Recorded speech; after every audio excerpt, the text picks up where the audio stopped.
നമസ്കാരം. ഷാഫിലിം മീഡിയയിലേക്ക് എല്ലാവർക്കും സ്വാഗതം. ഇന്ന് ഞങ്ങൾ കരുനാഗപ്പള്ളി വരെ പോവുകയാണ്.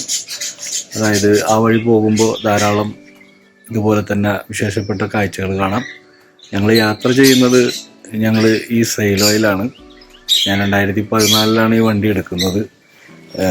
ഒരുപാട് വണ്ടികളൊക്കെ ധാരാളം ഉണ്ടെങ്കിലും എല്ലാ ആളുകൾക്കും ഒരേപോലെ ഇരുന്ന് യാത്ര ചെയ്യാൻ സൗകര്യമുള്ള ഒരു വണ്ടിയാണിത്. കാരണം എനിക്ക് വളരെ ഇഷ്ടപ്പെട്ടൊരു വാഹനമാണ്. ഇന്നേവരെയും അതിന് മറ്റിതര കംപ്ലൈൻറ്റുകളൊന്നും വന്നിട്ടില്ല. ഞങ്ങൾ ആലുവയിൽ നിന്നാണ് പുറപ്പെട്ടു പോരുന്നത്. ആലുവ എന്ന് പറഞ്ഞാൽ പെരുമ്പാവൂർ റൂട്ടിൽ നിന്ന്. നമ്മുടെ രാജഗിരി ഹോസ്പിറ്റലിൻ്റെ അടുത്താണ് എൻ്റെ വീട്.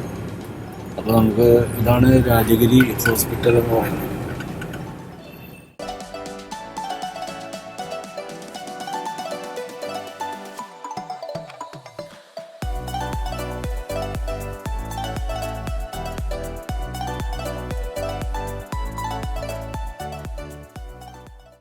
വളരെ മനോഹരമായ ഒരു സ്ഥലമാണിത്. പ്രകൃതിയുടെ ഒരു ഭംഗി തന്നെ. ധാരാളം മരങ്ങളുള്ള ഒരു സ്ഥലമാണ്. അതിനേക്കാളും രസം ഒന്ന് അനങ്ങിയാൽ കറണ്ട് പോകുന്ന സ്ഥലം കൂടിയാണ്. പ്രത്യേകിച്ച് ധാരാളം വൃക്ഷങ്ങളുള്ളത് കൊണ്ടിട്ട് കാറ്റും മഴയൊക്കെ വരുമ്പോൾ ഈ മരങ്ങളൊക്കെ മറിഞ്ഞ് വീണ് എപ്പോഴും ലൈൻ പൊട്ടൽ തന്നെയാണ് ഇവിടുത്തെ പ്രധാന പണി.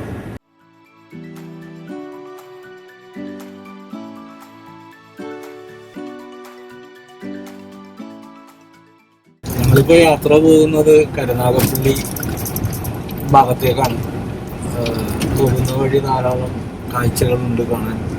ധാരാളം പള്ളികളുണ്ട്. ഇതുപോലെ നമ്മുടെ നാഗൂരിനെ പോലെ തന്നെയുള്ള ദർഗകൾ നമ്മൾ പോകുന്ന വഴിയൊക്കെ ഉണ്ട്. എല്ലാ കാഴ്ചകളും നമുക്ക് യാത്രയിൽ കാണാം.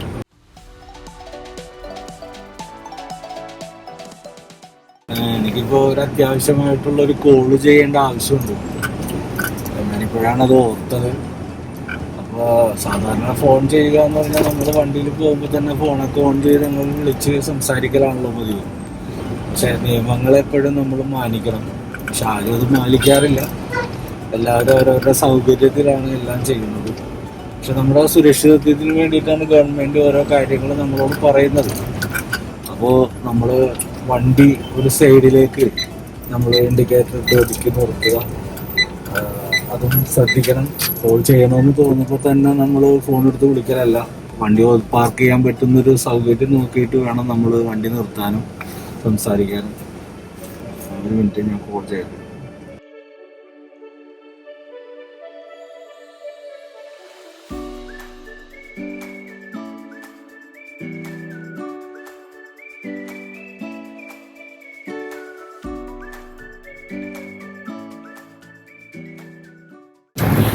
നമ്മളിപ്പോൾ ആലുവ ടൗണിൽ നിന്ന് നേരെ എടപ്പള്ളി ഭാഗത്തേക്ക് പോകുന്ന വഴിയിലാണ്. ഈ മെട്രോ പാലം ഇവിടെ വന്നിട്ടുണ്ട്. സത്യത്തിൽ ഞായറാഴ്ച ആയതുകൊണ്ടിട്ട് വലിയ തിരക്കുകളൊന്നുമില്ല. മുകളിലുള്ള ട്രെയിൻ വളരെ തടസ്സങ്ങളില്ലാതെ ഓടുമെങ്കിലും താഴെയുള്ള വാഹനങ്ങളൊക്കെ അല്ലാത്ത ദിവസങ്ങളിൽ ക്യൂ പാലിച്ചു കൊണ്ടുപോകേണ്ട അവസ്ഥയാണ്.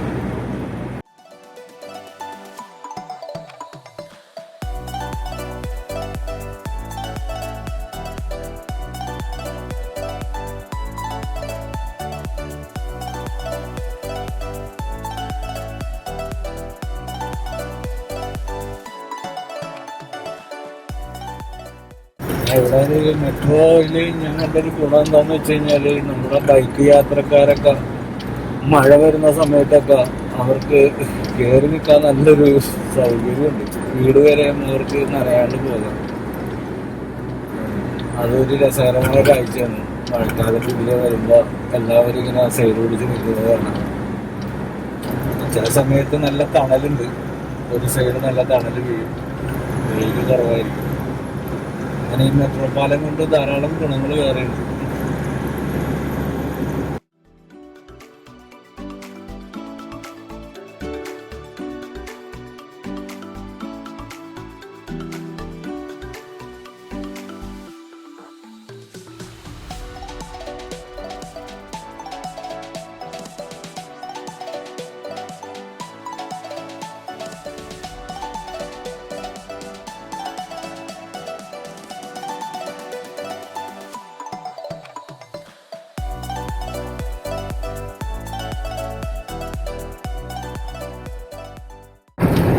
ഇതിപ്പോ എടപ്പള്ളി ടോൾ എന്ന് പറയുന്ന സ്ഥലത്തേക്കാണ് എത്തിയിരിക്കുന്നത്. നമ്മുടെ ലുലു മാളൊക്കെ ഉള്ള ഭാഗമാണ്. ലുലു മാൾ എല്ലാവർക്കും അറിയാലോ. യൂസഫ് എന്ന് പറയുന്ന ഒരു മഹാവ്യക്തിയുടെ ആ സ്ഥാപനം എല്ലാ സംവിധാനങ്ങളോടുകൂടി ആണത് പണിതിരിക്കുന്നത്. അതിൻ്റെ ഉള്ളിൽ കയറി കഴിഞ്ഞാൽ കിട്ടാത്തതായിട്ടൊന്നുമില്ല. കോവിഡ് വന്നതിന് ശേഷം അങ്ങോട്ടുള്ള ആളുകളുടെ എണ്ണം ഇത്തിരി കുറഞ്ഞു. ഈ കാണുന്നതാണ് ലുലു മാള്. സത്യത്തിലെ ഗൾഫിൽ പോകാത്ത ആൾക്കാരൊക്കെ ഇതിനുള്ളിൽ കയറുമ്പോൾ ഒരു വിദേശ രാജ്യത്ത് എന്ന ഫീലാണ്. ഞാനൊന്നും ഗൾഫിലൊന്നും പോയിട്ടില്ല, പക്ഷെ നമ്മൾക്ക് ആദ്യമായിട്ടാണ് അങ്ങനത്തെ ഒരു അനുഭവം. പിന്നെ ഈ സ്ഥലത്തെ കുറിച്ച് പറയുമ്പോൾ രസകരമായ സംഭവം എന്ന് വെച്ച് കഴിഞ്ഞാല്, എൻ്റെയൊക്കെ ചെറുപ്പകാലത്ത് ഇവിടെയൊക്കെ പാടങ്ങളും തോടുകളും ഒക്കെ ആയിരുന്നു. ഇന്നിപ്പോ ഇങ്ങോട്ട് നോക്കിക്കഴിഞ്ഞാല് ഏതോ ഒരു വിദേശ രാജ്യത്ത് എന്ന ഫീലാണ്. അത്രയ്ക്കും മാറിപ്പോയി. നമ്മള് വൈറ്റിലെ ഭാഗത്തേക്കുള്ള റോഡിലേക്ക് തിരിയും.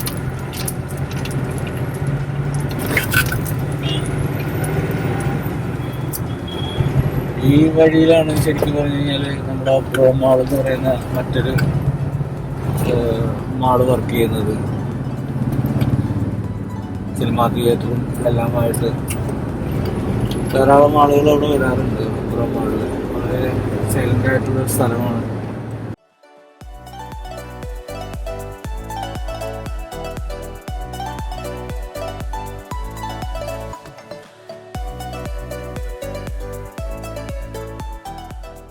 ഇപ്പൊ നമ്മള് പോയിക്കൊണ്ടിരിക്കുന്നത് നമ്മുടെ പാലാരിവട്ടം പാലം. വളരെ പ്രസിദ്ധമാണല്ലോ. പണിതതിന് ശേഷം വീണ്ടും പൊളിച്ചു പണിയുന്ന ഒരു പാലമാണ്. അതെല്ലാവരും ചാനലിലൂടെ കണ്ടാണ് നമുക്ക് അതിന്റെ പണി നടക്കാനാണ്. കോടികളും മുടക്കി പാലം പണിതിട്ട് ആ പാലം വീണ്ടും പൊളിച്ച് ഇപ്പൊ വീണ്ടും അതിന്റെ വർക്ക് നടക്കുകയാണ്.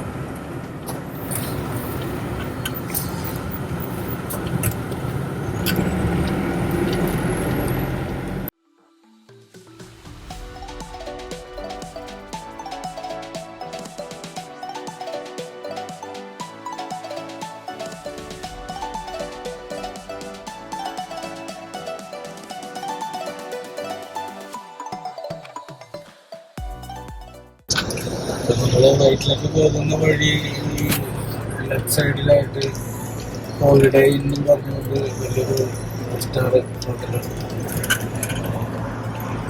എല്ലാ സൗകര്യങ്ങളും വലിയ വലിയ ആളുകൾക്ക് വന്ന് താമസിക്കാനുള്ള എല്ലാ സൗകര്യങ്ങളോടുകൂടിയാണ് അത് മാറിയിരിക്കുന്നത്.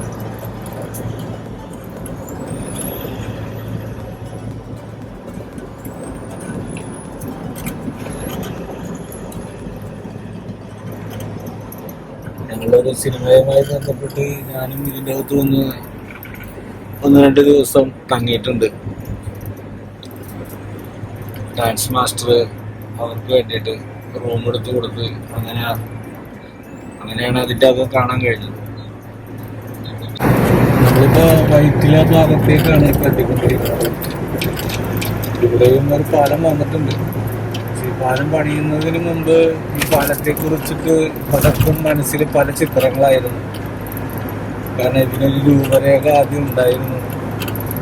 പിന്നെ അതെല്ലാം പോയിട്ട് ഇപ്പൊ സ്ട്രൈറ്റ് ആയിട്ടൊരു പാലമുണ്ട്. എങ്കിലും തടസ്സമില്ലാതെ കടന്നു പോകാൻ കഴിയുന്നത്. ചില ഭാഗത്തുനിന്ന് കടന്നു വരുന്നവർക്കൊക്കെ ക്രോസ് ചെയ്യാനും മറ്റുള്ളതിനൊക്കെ കുറിച്ച് ബുദ്ധിമുട്ടുണ്ടെങ്കിലും ഇപ്പോൾ ബ്ലോക്കില്ലാതെ കടന്നു പോകാം.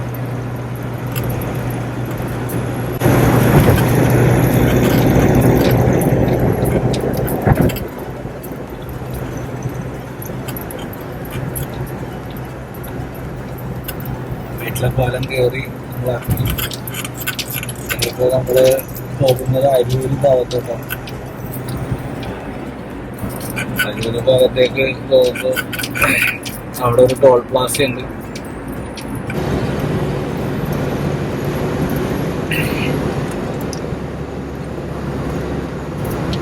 ഈ റോഡിലൂടെ പോകുമ്പോഴും വളരെ ശ്രദ്ധിക്കേണ്ട ഒരു കാര്യം, ക്യാമറ വെച്ചിട്ടുണ്ട്. അമിത വേഗത ഇവിടെ പാടില്ല. നമ്മുടെ കുണ്ടന്നൂർ ഭാഗമാണത്. ഇവിടെയൊക്കെ പാലം വന്നത് കൊണ്ടിട്ട് ബ്ലോക്കുകളില്ല. മറ്റത് അങ്ങനെയല്ല, നല്ല ബ്ലോക്കായിരിക്കും. നമ്മുടെ നാട് ഇങ്ങനെ പുരോഗമനത്തിന്റെ പാതയിലാണ്. എന്നാലും ഡീസലിന്റെ വില കാണുമ്പോഴാണ് സഹിക്കാൻ പറ്റാത്തത്. ഡീസൽ വില ഇങ്ങനെ വല്ലാതെ ഇങ്ങനെ കൂടിക്കൊണ്ടിരിക്കുകയാണ്.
പറഞ്ഞല്ലോ, ഫാസ്ടാഗിനെ കുറിച്ച് പറഞ്ഞല്ലോ.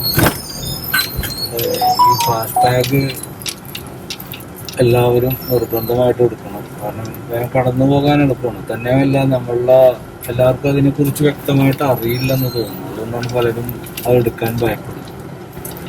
വളരെ സിമ്പിളാണ്. നമ്മുടെ അക്കൗണ്ടിൽ നിന്ന് പൈസ ഒന്നും പോകുന്നില്ല. അതിൻ്റെ അകത്ത് മാക്സിമം ഒരു 200 രൂപയെങ്കിലും നമ്മുടെ ഉണ്ടായിരിക്കണം അക്കൗണ്ടിൽ. നമ്മൾ തീരുന്നതിനനുസരിച്ച് ഇട്ടുകൊണ്ടിരുന്നാൽ മതി. അപ്പോൾ നമുക്ക് വളരെ സുന്ദരമായിട്ട് കടന്നു പോകാൻ കഴിയും. വളരെ പെട്ടെന്ന് കടന്നു പോകാൻ കഴിയും. ഇപ്പോൾ അങ്ങോട്ട് നോക്കി എത്രയോ വണ്ടികൾ ഇങ്ങനെ ക്യൂ കിടക്കുകയാണ്. അതൊന്നും ഫാസ്ടാഗ് ഇല്ലാത്ത വണ്ടികളാണ്.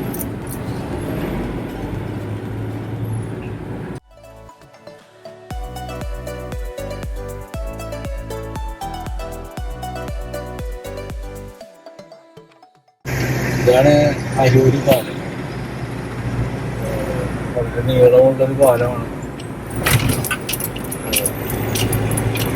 ഇതിൻ്റെ അകത്ത് പല സംഭവങ്ങളും ഉണ്ടായിട്ടുണ്ട്.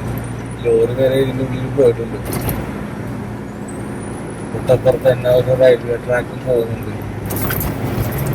നമ്മുടെ പ്രസിദ്ധമായ ഒരു ചാനൽ സ്ഥിതി ചെയ്യുന്നത് ഇവിടെയാണ്. നമ്മുടെ വാർത്താ ചാനൽ. ന്യൂസൊക്കെ വായിക്കുമ്പോൾ നമ്മൾക്ക് ഈ അരൂരി പാലം കാണാം.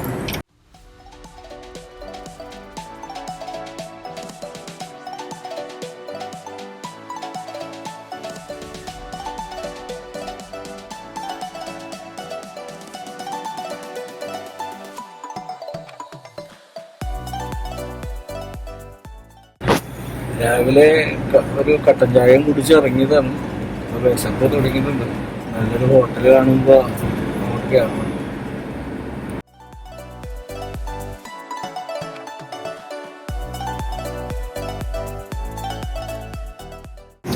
നമ്മൾ ഈ യാത്ര പോകുന്ന സമയത്ത് ഈ റോട്ടിലൊക്കെ വണ്ടി തട്ടിയിട്ട് പട്ടിയും പൂച്ചയൊക്കെ തട്ടിയിട്ടിട്ടുണ്ടാവുള്ളൂ. എന്നാലും ഒരു മനസാക്ഷി ഇല്ലാതെ വണ്ടി അങ്ങ് ഓടിച്ചു പോകും. പിന്നെ പല വണ്ടികളും അതിൻ്റെ മുകളിലൂടെ കയറി ഇറങ്ങി പോകുന്ന കാഴ്ചയൊക്കെ ഭയങ്കരമാണ്. ഞാനൊക്കെ അങ്ങനെ എന്തെങ്കിലും കണ്ടു കഴിഞ്ഞാൽ ഞാൻ വണ്ടി നിർത്തി അത് നീക്കിവിടും. നമ്മളൊരു അങ്ങനെ കൂടുതൽ വാഹനങ്ങൾ കയറി അരയ്ക്കാതെ നമ്മളൊന്ന് സൈഡിലേക്ക് വലിച്ചു മാറ്റിയിടുന്നതുകൊണ്ട് എന്താ തെറ്റ്? അങ്ങനെ ചെയ്യാനുള്ളൊരു മനസ്സുണ്ടാവണം.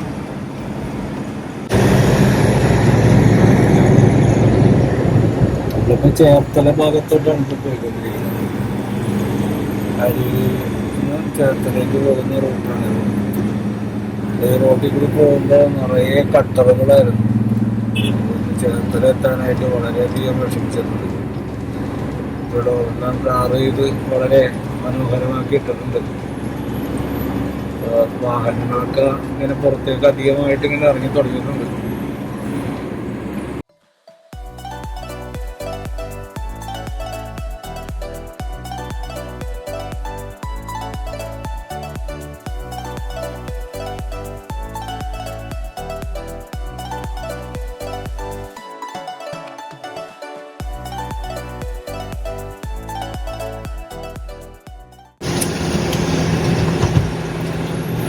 ആയതുകൊണ്ട് ഹോട്ടലുകളൊക്കെ വളരെ കുറവാണ്.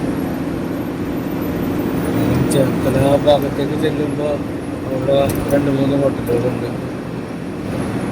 അതിലൊരു ഹോട്ടലിൽ ഞാനിങ്ങനെ ഇടയ്ക്ക് വരുമ്പോൾ കയറാറുണ്ട്. ആ ഹോട്ടലാണ് മനസ്സിൽ കിടക്കുന്നത്. ഉണ്ടാവുമെന്നറിയില്ല.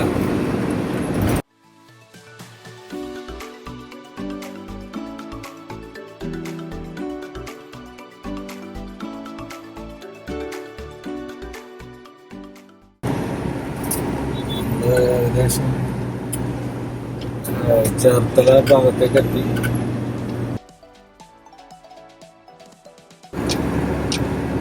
ഇവിടെയാണ് ചേർത്തല റെയിൽവേ സ്റ്റേഷൻ എന്ന് പറയുന്നത്.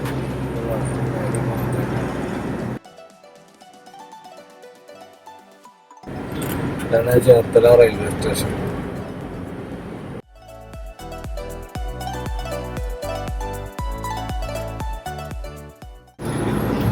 ചായ കുടിക്കാനുള്ള സ്ഥലത്തേക്ക് എത്തി തുടങ്ങി.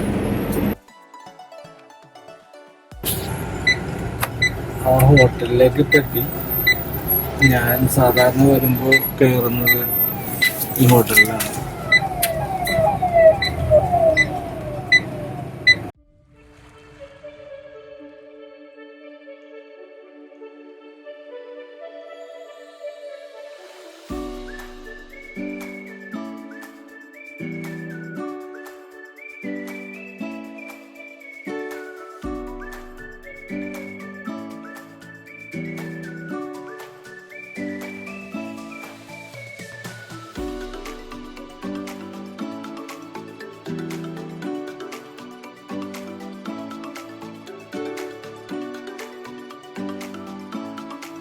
അപ്പോൾ ചായ കുടിയൊക്കെ കഴിഞ്ഞു. ഇനി ഞങ്ങൾ ഇവിടുന്ന് പുറപ്പെടുകയാണ്. ആലപ്പുഴ കടപ്പുറത്തൊരു ദർഗയുണ്ട്. അപ്പം അങ്ങോട്ടാണ് ഇനി പോകുന്നത്. അതവിടെ ചെന്നപ്പോൾ നമുക്ക് അതിനെക്കുറിച്ച് സംസാരിക്കാം. എന്തായാലും ഈ ഒരു ഹോട്ടല് നിങ്ങളൊന്ന് കണ്ടുവെച്ചോ. കാരണം ചേർത്തല ജംഗ്ഷൻ കഴിഞ്ഞ് ഇങ്ങോട്ട് ഫ്രണ്ടിലേക്ക് കുറച്ച് വരുമ്പോൾ ലെഫ്റ്റ് സൈഡിൽ തന്നെ കാണുന്ന ഒരു ഹോട്ടലാണ്. നല്ല ഭക്ഷണമാണ്. ആ ഹോട്ടലിൻ്റെ പേര് ഇതവിടെ ബോർഡുണ്ട്.